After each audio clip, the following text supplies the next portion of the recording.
There are 17 athletes on the programme. Only a maximum of 12 will make it to Russia.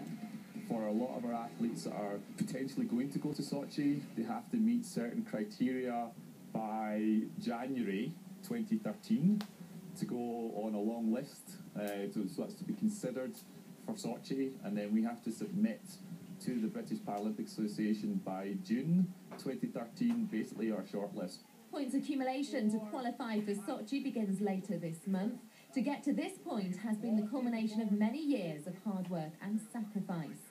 For these individuals, they've had to overcome many more obstacles than their able-bodied counterparts. For ex-servicemen Pete and Mick, competitive skiing has aided their recovery from war injuries. Pete is one of the better-funded athletes on the programme, and it was his military background that saw him end up on the team. 25th of May 2008, I was in the Marines, and I was out in Afghanistan. We just finished our final mission, and we were on the road moved back to Camp Bastion. We were on no contact for 12 kilometres, and at the end of it, my vehicle hit an IED, which is called an in-flight explosive device. After my time at Surrey Hospital, I went to Headley Court, which is the Defence Rehabilitation Centre down in Surrey. And when I was there, I learned about a scheme called Battleback. A Battleback is a scheme to help the injured service personnel get back into sports. The opportunity came up to do 2 weeks skiing in Germany. Basically, I thought to myself, well, I've got nothing better to do, so I put my name down, went away with them for 2 weeks, and absolutely loved it. Mick lost his legs and suffered brain blast injury after a suicide bomb attack in Iraq in 2004. When a bomb goes off, it kills brain cells in your head, and then when I got thrown 7 metres, and then when I landed on my head, I picked up cognitive behavioural issues as well. So basically, to cut a long story short, is it takes me a lot longer to do meaningless tasks now with use of the brain. So I've been trained in mapping it out a little bit more. It just takes a little bit longer, and I've got to have everything in a strategic order. Visually impaired skier Kelly is one of the better funded athletes vying for a Paralympic podium finish. Her sight is classed as B3, which for her means she has only 10% vision. I know that the best way to ski is if I just basically let go of everything and just concentrate on looking at Charlotte and looking for Charlotte. So like, it's quite a lot to do with my personality as well. I just have to let go of things. So, you know, if she says like, we're going over here, I'm like, we're going over here. You know, it's a change in my personality, and like on snow, Charlotte's the boss. Visually impaired people all have different colours that fit their eyesight.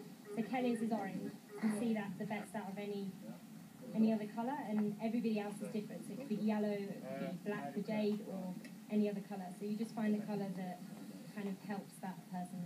And then I wear it as well, because you'll find like when you're skiing, people, because Charlotte's skiing quite well, people will cut in and not realise that I'm following her, because I don't necessarily look visually impaired that I'm following somebody. 3, 2, 1, go! Yep. I've had support from Northern Ireland since the very beginning, and it's continued, and in fact it's evolved. With that funding comes not pressure but expectations. So I have my own individual key performance indicators, like KPIs. We have our own achievements basically and expectations to make, and if you don't make it, it's pretty cutthroat. We just want to do the best we can. That's all you can do. You can't.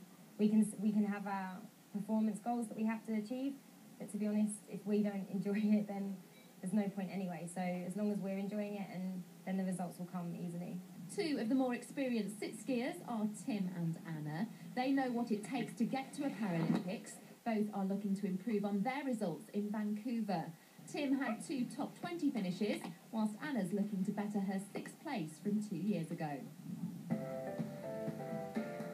Well, so I broke my back in 2004 on the university ski trip, and within a year I was back on the slopes.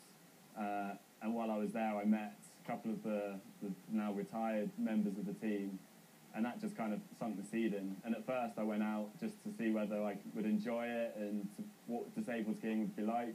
And by the end of that, I was hooked and learnt to race and just kept improving from there. And then it just became full-time. If I wanted to be competitive, it had to be all year round. Coming up, we've got Europa Cup races, and at the moment I've just come back from injury status, so I've got to re-qualify for a few World Cup events, and then once I've done that, hopefully in the first couple of races, then we move into the World Championships as well, and hopefully a few top 10s there, I think, realistic. You know, but if I get my equipment right and everything on the day, why not on the podium? And that will just lead on to the progression into Sochi. In 2006, I broke my back, snowboard racing. I was devastated, and then I discovered that you could do monoskiing whilst I was still in hospital. So I decided that I was definitely going to have a go at that. And then a year later, I sat in the monoski for the first time. Got involved with the team in 2008. And then I started racing. It's full time. It's a massive commitment. It does mean sacrificing things. Like, I got married last, I think, a year and a month ago, and I've only lived with my husband for maybe 5.5 months because I've been away a lot. So you do give up a lot to do it, but at the end of the day, I love it, and I really want to win that medal in Sochi, so it's definitely worth the sacrifices, I think.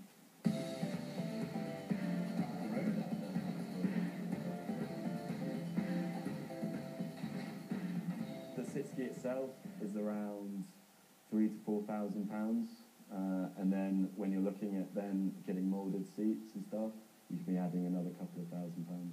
For me, it's like you spend a bit of money on a solution, it's not guaranteed to work, so you could then be spending more money on another solution that may not work.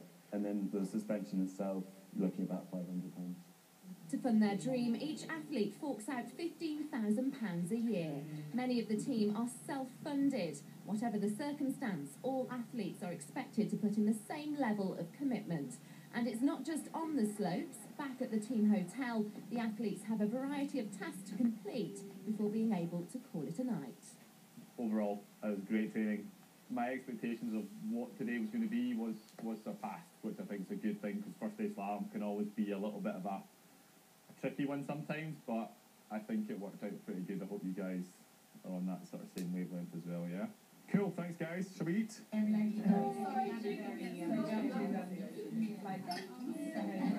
The hunger for medals has grown since a hugely successful Paralympic Games in London.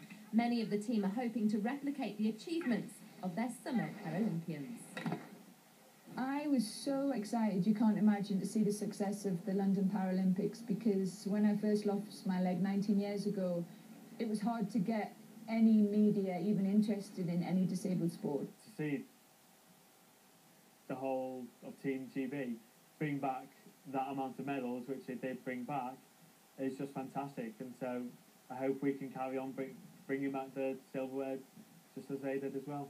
Paralympics, Olympics are summer, but they're also winter games that some people don't even know exist. So it's really good that we can roll off the back of the popularity of the summer games. Seeing it completely sold out and packed was totally inspiring. The International Paralympic Committee set out the points criteria that athletes must reach in order to qualify for selection for the Paralympic team heading to Sochi. This year has seen some dramatic changes. No longer will athletes be allowed to compete in only one category. To be considered for the British squad, they must compete in multiple disciplines. Nobody knows where they are until February, because it's where the points are. So it all depends where your point system is. It's like you could be #1 for 10 years, but if this season you don't get your points, then you're not in. So, you know, you could have a DNF, which is a did not finish. You could straddle a gate, you could have a crash, you could do perfectly well. So it all depends on the day, so fingers and 1 foot toes crossed. For now, Sochi has to wait. The British Disabled Ski Team campaign kicks off on the 22nd of November in Holland. With the selection process about to get underway, the most important thing is to keep race fit and injury-free. Whether Heather Mills will be one of the future success stories to emerge from qualification remains to be seen.